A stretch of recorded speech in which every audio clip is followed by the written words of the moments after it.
Hello and welcome to Between the Lines. On this show, you will hear about and from lesser-known Canadian authors and writers who, for whatever reason, have remained under the radar of traditional publishers and publishing houses.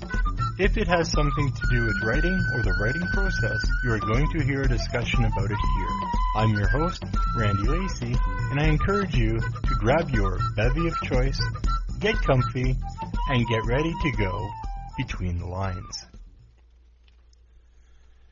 People come into writing in several different ways.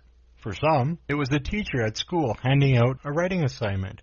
For others, it may have been by reading and wondering if they might be able to write. Every writer has started their writing journey on a different path. Each writer's journey will be different, yet similar. But one thing all writers have in common is a different destination. In high school, English, sometimes creative writing, which of course was my favorite class. And I always took some time to write, even though life got busy with teaching and family obligations. I met a group of writers once a month to write in a coffee shop. And once a month I went to a writers group that offered, called the Writers Circle of Durham Region, that offered workshops and teaching on writing and editing. So I spent a number of years, learning some of the process of writing. My husband really dislikes winter, and he wanted to retire somewhere hot. And Panama certainly qualifies as a hot country. Yes. And we already had 2 adult children living here. So we had visited here many times. And it was a natural choice for us to select Panama when we retired.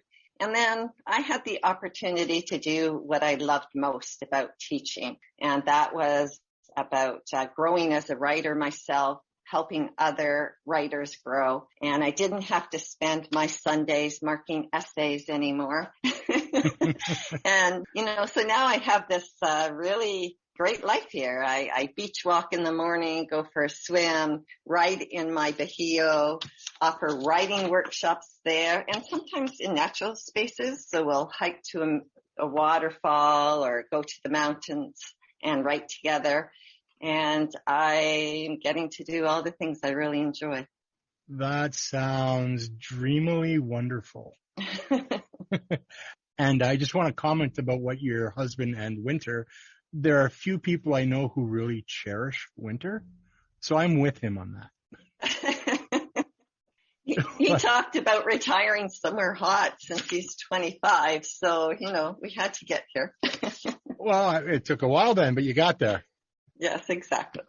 All right. We'll move right into the 2-question period then. What is your philosophy about writer's block? Well, when I get writer's block, I try to take a little time and figure out why I'm experiencing it, because the way I handle writer's block varies a little bit depending on what's happening. So, sometimes I've been involved in too many what I call left brain activities, like the editing and the promo and, the business side of things. I'm struggling to get back into my more creative right side of my brain. Other times, I have writer's block because my story maybe went off on a little tangent that's not working. That never happens, does it? Yes, for me it does. And sometimes I just play tired. So, if it's, that I'm tired, I recharge my batteries. I go for a walk on the beach. I go climb a mountain and I sit and I look at the panoramic views and just feel the breeze on my face and clear my head. If it's a tangent, then I back up a little bit and, I go back to the place where the writing was working really well. I give myself a prompt and I write forward from there. And if it's that I've had too many left brain activities, I go collect some seashells and arrange them into a picture, or I draw something, or I appreciate someone else's art. Even, their colorful art, will help me get back to that right brain and often will inspire the story going forward. So, yeah, I try to do a little analysis and then take a strategy based on what I think is the issue. That makes perfect sense. Now, something that you said resonates with a lot of the other people that I've interviewed, and there hasn't been a whole lot. We're just starting. But one of the things that I continue to hear is when writer's block occurs, do something else that's creative. As long as you're maintaining a creative focus, that will help you or help whoever, according to the people that I've spoken with, that helps them to get back into what they were doing in the first place. Yes, that makes a lot of sense to me. It might mean reading a book, watching a movie or some kind of, art that you do, anything that fuels your creative side. For different people, their well of inspiration is filled from different things. And, absolutely. Sewing, knitting, painting, gardening, whatever is creative to help you unfocus or unblock what's blocking you, but keeping that creative flow going. And it makes sense to me as well. So I thought it was interesting. Yeah, there's one further thing I try too. Sometimes it's because, I have some kind of issue going on in my life and it's kind of in my brain a little bit. So sometimes I'll just write about that for 10 or 15 minutes and get it out on the page. And then I know what I think about it. I don't really know what I think about it till I write it on paper and read it. And then once I've processed it, the story is in behind whatever was bothering me. And it gives me a chance to clear that away and then get back to the story. So in a sense, you let it go. Yes, exactly. Instead of having it go round and round, well, exactly, because they do tend to occupy a space that needs to be filled with something else. And until you can let it go, nothing will be able to fill that space. Do you have any rituals or superstitious things you do before starting a writing project or after completing one? Yes, definitely. Prior to, at least when I'm writing in terms of my trilogy and longer work, I take some time and I do some exploring around the subject, what I think might show up in the story or a topic that a character's been nattering at me about in my head. I'll just go explore it a little bit. It might be a scientific fact that, because I write science fiction, then I'm going to push into something that isn't science into the fiction, but maybe loosely, starts with the science itself. Sometimes I just go and clear my head on the beach. Like I'll walk 20,000 steps along the beach and I just pick up things there and I imagine them. Some of them find their ways into my stories and I draw a little bit. So, when you're writing about science fiction, mine occurs in space. So time is very different. Mm-hmm. And so I have, created different forms of time in different clocks and things like that by drawing them first. When I was writing book 2, The Bridges Between Us, one of the things that the teens have to do is find these 4 keys to open this door to help some people that are trapped behind there. And I wasn't sure how to go about finding the keys or making the keys. So I drew the islands where they were going to find the keys. And based on the landscapes that were there, I came up with what those keys would be. And I hope they're, kind of fresh ideas, something new that might be interesting for teens to read. So draw, not that I'm a good drawer. I do draw. Or sometimes I have a little bit of an inspiration board, like with the Greek myths that I'm playing off of. I'll collect pictures of those and, I'll put a spin on those pictures and create something new out of them so that the story is inspired by the myths as well. Okay. When I'm finished, I don't actually kind of have a ritual when I finish writing, but when I hit the publish button and the start of my promotion work is done, I try to take, 3 days or a week and just go to the mountains or go somewhere and take a break and be with my friends because I've been kind of, pulling myself away from them and being isolated to complete the work. This time I wasn't able to do that because of timing. And so I booked a hike up to a mountain peak called Suero Picacho here, which is a mountain peak we can see from our little beach town. It's a kind of a challenging hike, but you have a 365-degree panoramic view. It was a sunny day. The wind was blowing, and I just sat there and listened and, became human again. Based on the descriptions you just gave, I might have to air this podcast when it's summer in Canada so a lot of people don't get jealous. They're welcome to come and hike with me. I love that too. Well, we'll get into that too, because you do have writing retreats, right?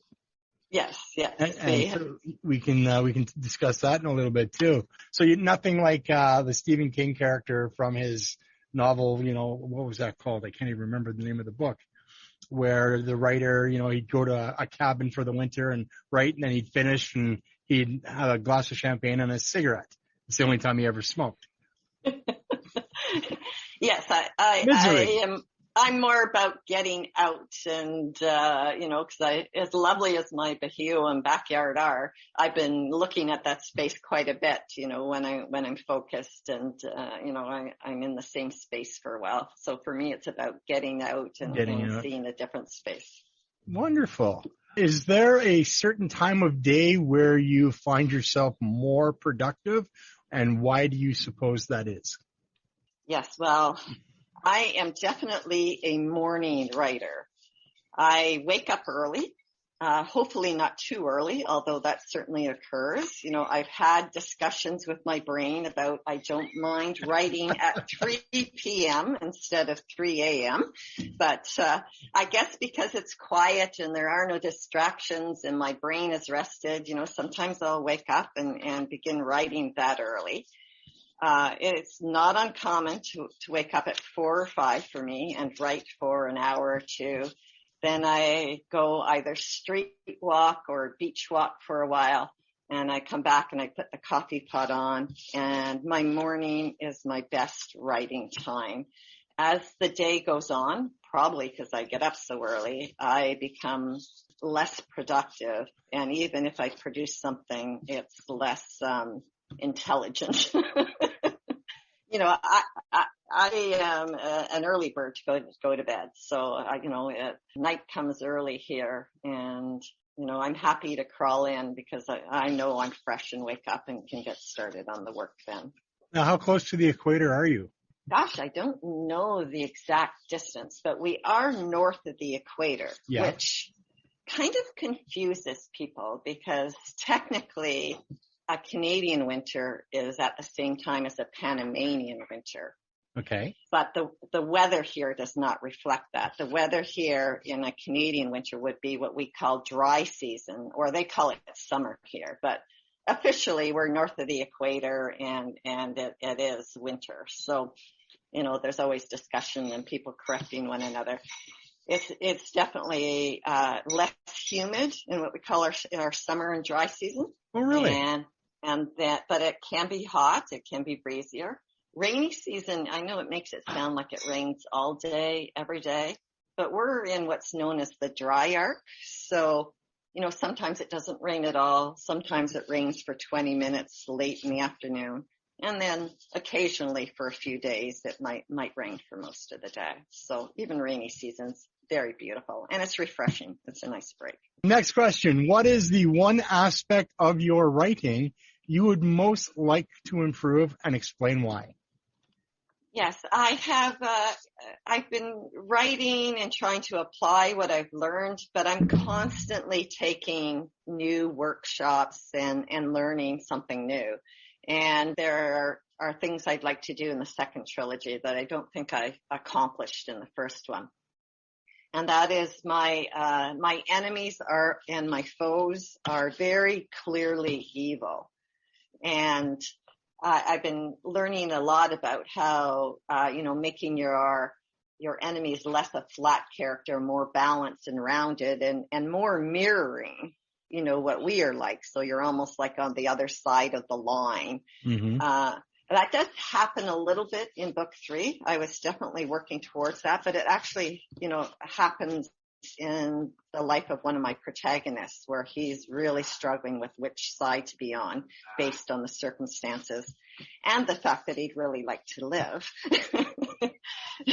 So, but the enemies themselves are these, fictional beings that I've created, and they're clearly oppressive, and the characters are trying to assist the beings that live on those planets to be free of them.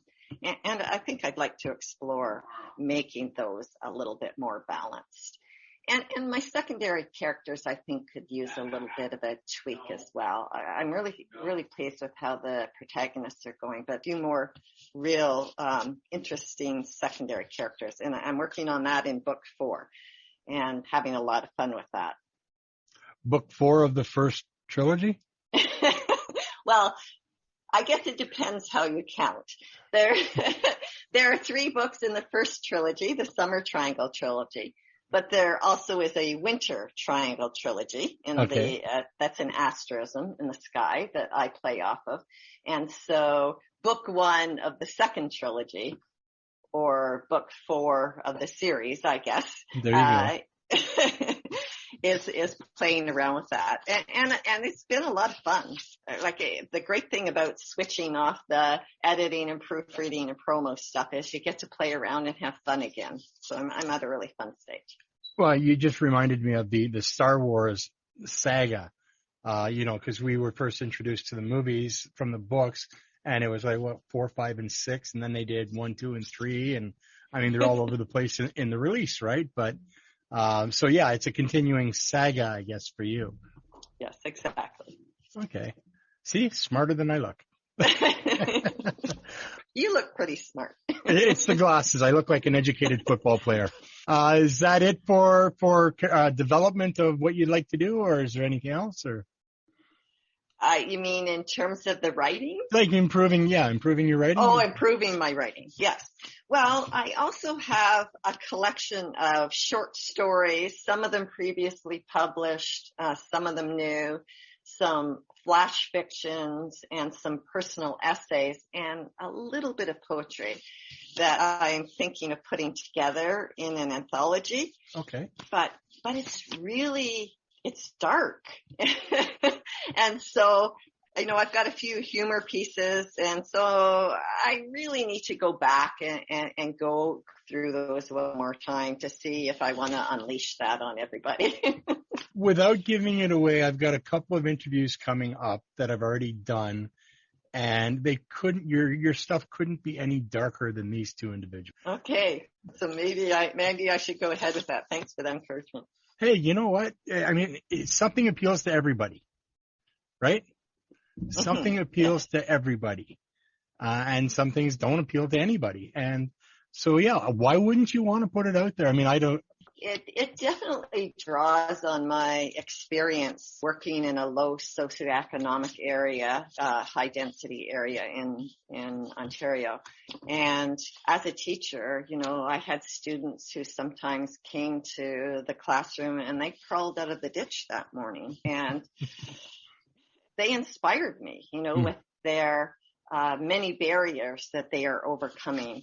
But they had some real hard life that happened, and though I didn't use their lives, it certainly inspired me to write some of the hard stuff.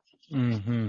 When we first talked and about getting together to do this, I had mentioned to you that I thought I had spoken to you before because the term expat rang a bell in my mind, and I thought we had talked, but there might have been somebody else.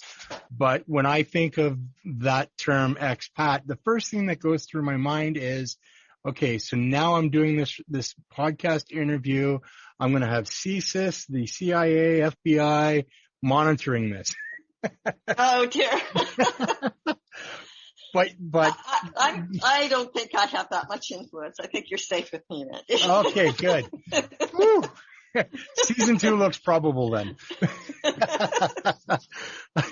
The next question is, there's 3 parts to it. So, which type of writer are you? Are you a plotter, someone who plans out their novel beginning to end? Or are you a pantser, which is someone who flies by the seat of their pants, meaning you don't plan out a single thing?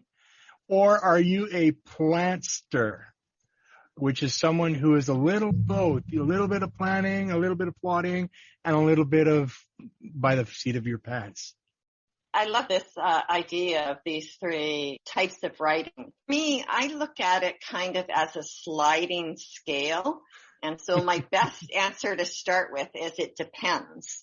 So, if I was talking to you about the lines between the stars, I started as a pantser, and I did a lot of flying, but I kind of flew all over the place, and it was a little hard to rein in. I had to really find the story and then, make choices about giving up a lot of the writing because, I'd gone off on all kinds of tangents. And so in between writing that book and finishing books 2 and 3, I read a couple of books and took a course on outlining how to write a novel better. I mean, it took a lot of editing for book 1, and so I didn't want to have to work that hard.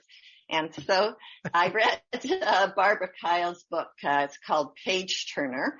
And also I read another book about, writing your novel in 90 days. Well, they are very much on the other side. They're the other extreme from where I was. I was at the pantsered side. They're on the outliner side.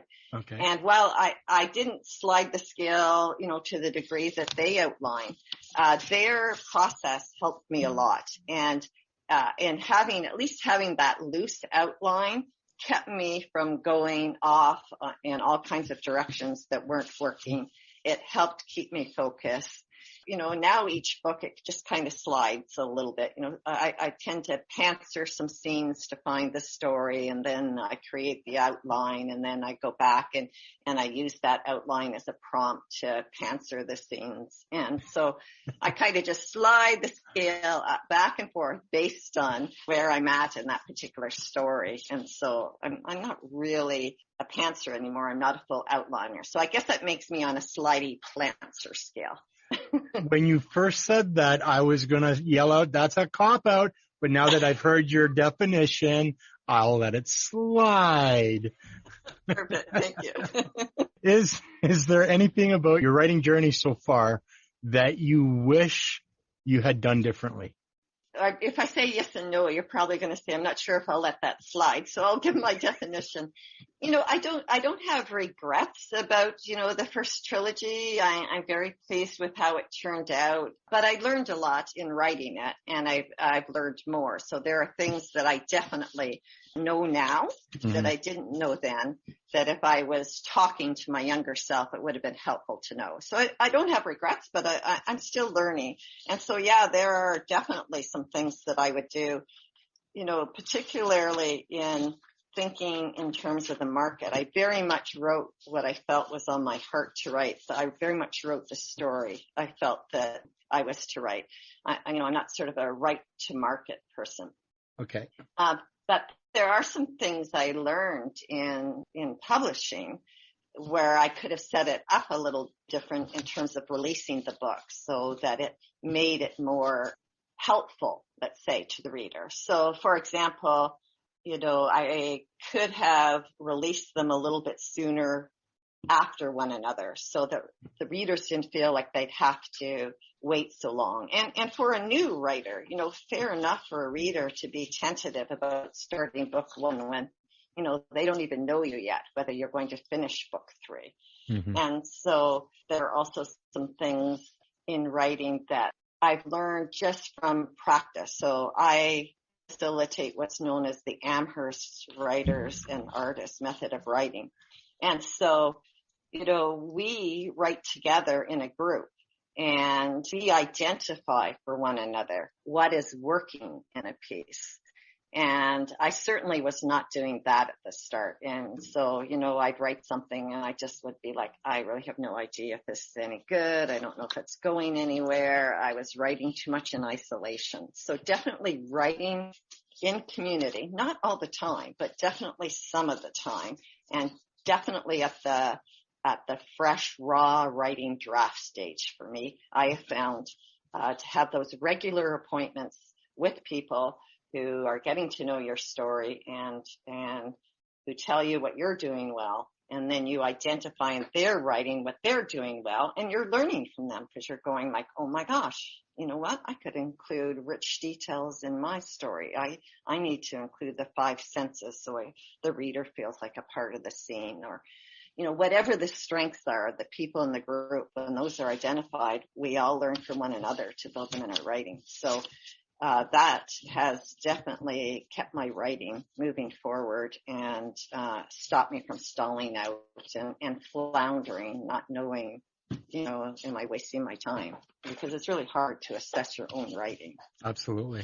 Fair enough. So typically during an interview like this, I set out 7 questions that I have to go through, but I never announced the 8th question. And you've kind of touched on that 8th question because I did my homework and I found out that you had mentioned the Amherst writing method, and, you know, being visually impaired, I really don't like to read that. So I'd like to hear it more in your own words. So if you don't mind, for those listening and the benefit of myself, can you briefly describe or outline how that really works and how you came to know about it? Yes, I'd love to. Well, I came to know about it again through the writers community of Durham region. When I lived in Ontario, there was a wonderful facilitator of the method who was part of that group. Her name is Sue Reynolds, and she also taught people to learn how to facilitate the method. So I learned it from her. And there are, you know, some essential affirmations and practices. I won't go over them all, but I'll give you an idea of what they're like. You know, the affirmations are things like, we believe everyone has their own unique voice and that we are here to support the development of that voice. You know, we believe everyone's a writer and gets to start their writing at whatever stage or level they're at, and that we all learn from one another. We treat everything as fiction, you know, so when we write in our workshops and then we read what we've written, you know, there's no assumption that we're writing about ourselves. So it gives us safety and a freedom to write about anything. I mean, even if you know someone's writing a memoir and is writing about themselves, we always treat it that way. And we never talk about the writing outside the workshop. So it's a very safe space. You get to know the people in the workshop and you become very safe. And we hold space. So you're given a prompt. It's a timed prompt. You all write to it. You don't have to write to the prompt itself. You can just continue writing on your particular work if you choose to. And then we share the writing, and it's raw. But, you know, everyone writes something different. We're all amazed at everyone else's writing. And I mentioned we identify what's working in the piece. I mean, later there's lots of opportunity for critiquing and getting in critique groups, and after you've taken some time to craft the work, you know, so that people can let you know, where it's unclear or some other aspect that could be improved. But in the workshop itself, you know, you take the time to write, and just that, even that creative writing altogether is just so empowering. The appreciation for one another's writing, regardless of your economic status, your education, you know, we're all treated with this appreciation. And the facilitator themselves writes alongside with the group. They're just like everyone else in the group. So, you know, we're all learning and growing from one another. So that's a peek into it. There's a little bit more to it, but that'll give you a glimpse into what a writing workshop would look like. So I guess the next question I have to ask then, in this day and age with what's going on in the world, gathering together in local groups is probably not something that can be done or should be done according to who you listen to. So global meetings electronically, like Zoom or whatever, or how do meetings happen? Well, if people would like to go to the website, there's a list of the Amherst facilitators there, and they are now all over the world. The organization was founded by Pat Schneider, and she said, if I'd known it was going to be so effective around the world, I wouldn't have called it Amherst after where I lived. But there are many who are offering the Zoom online workshops.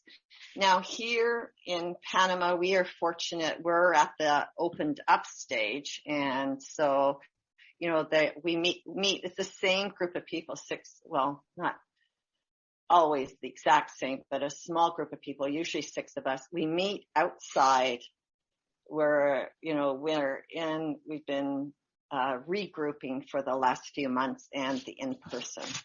It's a different experience, actually getting to meet together, but both of them are very effective methods. My 2 mornings where I'm writing with others and sometimes other facilitators, we're writing internationally across countries and online. Fantastic.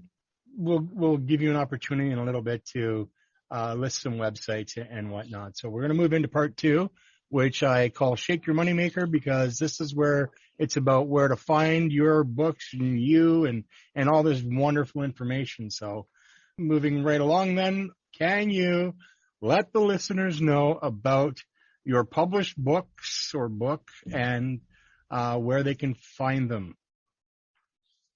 Yes, I started just by publishing on Amazon. Okay. So you can find The Lines Between the Stars, The Bridges Between Us, and most recently, just 2 weeks ago, published The Clashing of Our Worlds. Mm-hmm. They are on Kindle Unlimited. Currently, right now, book 1 is on a 99-cent sale, so it's a great chance to start. Mm-hmm. Here in Panama, obviously I have copies where I can sign them and sell them, but definitely for those who are in Canada, where many of your listeners are, the Amazon route would be best for them. Well, actually, I've discovered that right now this podcast is being heard in 13 different countries. And I noticed that there were 2 listeners from Panama. Well, congratulations. That's fantastic. I've listened to one, so I'm likely one of those. That's amazing. Well, that's the beauty of the online, right? It gives us the ability to reach those. And the fact that you've got that passion comes through very clearly, in your hosting. And so people pick up on that. And, that makes for good company and good following along. So that's awesome. Congratulations. Thank you. This next question, I don't know, this might get you. Is there one of your books which you are more particularly fond of or proud of, and why? I, at this point, would say book 3. Surprisingly, since I published it only 2 weeks ago, you'd think I'd not want to think about it right now. But I really like it because there is so much struggle going on in the lives of the protagonists. And the struggle is very closely connected to their backstory. So they've got, a lot to deal with internally, in addition to what's going on externally. So in book 3, they are on a planet where the tribe is a tribe of satyrs, so goat people. Yep. So, and their values really clash with my protagonists. They are pacifists, and they are in trouble from another tribe, and they refuse to take up arms. And so the protagonists want to defend them, and they're struggling with how far do they go to do that, still keeping their culture without watching them be destroyed. And because it affects the children so much in this tribe, and the main character has had a little sister who passed away, and he wasn't able to do anything about it. He wants to do something about this. So for me, that working that out was, it took some wrestling on my part, and I was a little nervous when I got to the end. I wasn't sure how to handle these three foes coming together against them. And you know what you have to do now? You have to go read the series to find out how that Absolutely. plays out. So you said the word satyr, and the first thing that came to mind was, oh no, I'm about to let people know how old I am. Satyr, and the first thing that came to my mind was when I was a kid watching Hercules with Newt.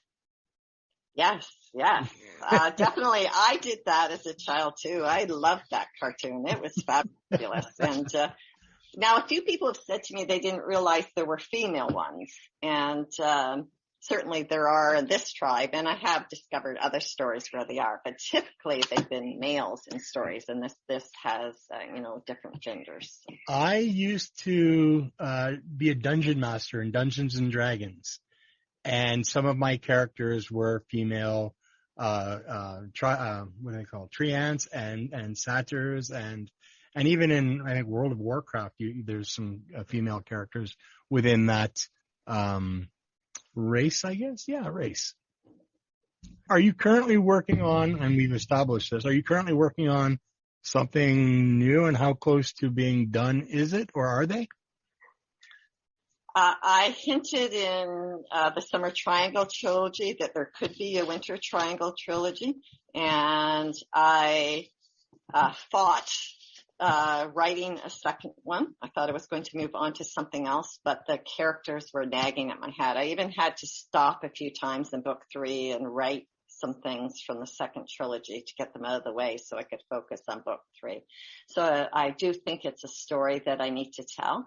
These triangles are based on 3 bright stars in the sky that form an asterism, and each of the stories happens around a habitable planet near each of those bright stars. And those bright stars are in different constellations. And so I've been researching the myths that go with the constellations. The myths play strongly into the story, sometimes to the assistance of the protagonist and sometimes not. And so, they have to decipher which that's going to be. And so I'm having fun reading those stories, drawing, writing the first few scenes. And also, it's not the exact same. And so, what does this story become from that?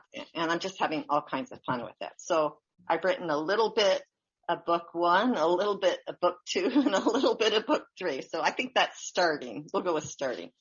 Next question would be, how and where can listeners find you on the web? Do you have a personal website? I do, and that's www, of course, Tranquilo Retreat. So Tranquilo Retreat is our home here, but we also have a casita that we rent out to writers who are looking for creative and beautiful, quiet spaces to write. And on there I have my blog, my books, and my workshops, and some of the places that we've been. But you can also find me on YouTube and Facebook, Instagram, Pinterest, and LinkedIn. Like all we writers need to put ourselves out there in social media. Absolutely. As Lyndi Allison, or in the case of Instagram and Facebook, Lyndi Allison author. Okay. And from your personal website, people can be directed to the Amherst Writers Method? Yes, I do have if people are really interested in that, thank you for asking. I've started a resource page there, and I recently shared at a writers conference, a little glimpse of a workshop, and the PowerPoint is there. So it has all the affirmations and all of the practices. It has a poem that we used as a prompt. And, that's something that people could definitely, go to and just work right from that and do on their own. Wonderful. Lyndi, this has been absolutely fantastic getting to know you and your work a little bit better. Thank you for giving me the time of day. And I mean, it's early here still, but your day is like you're two hours ahead of me, I think.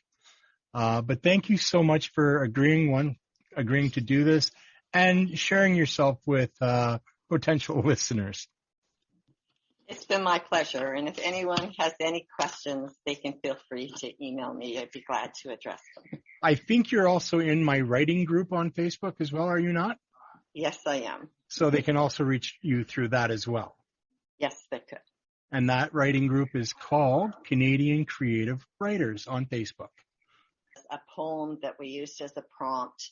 And, that's something that people could definitely, go to and just work right from that and do on their own. Wonderful. Lyndi, this has been absolutely fantastic getting to know you and your work a little bit better. Thank you for giving me the time of day. And I mean, it's early here still, but your day is like you're two hours ahead of me, I think. But thank you so much for agreeing to do this and sharing yourself with potential listeners.